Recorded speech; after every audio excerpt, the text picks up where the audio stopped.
So these bottles are sort of instructive for us. We've got water with mushrooms and no extra sugars.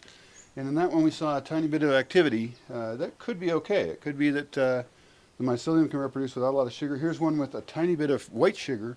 We see on that some of the mold that we saw on the other one.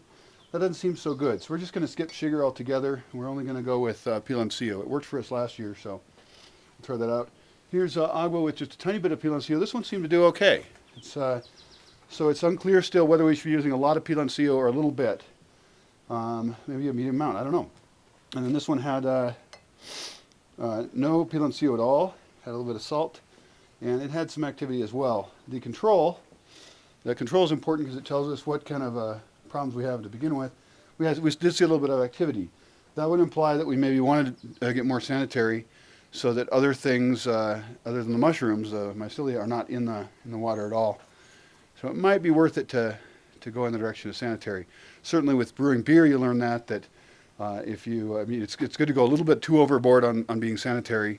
I did, when I was brewing, slacked off a little bit to test it and found that, in fact, yeah, you should be about as sanitary as you can be. So we'll find the kind of medium range amount that we want to care about that in the system here. But cool experiment. We'll probably redo it and see what we learn.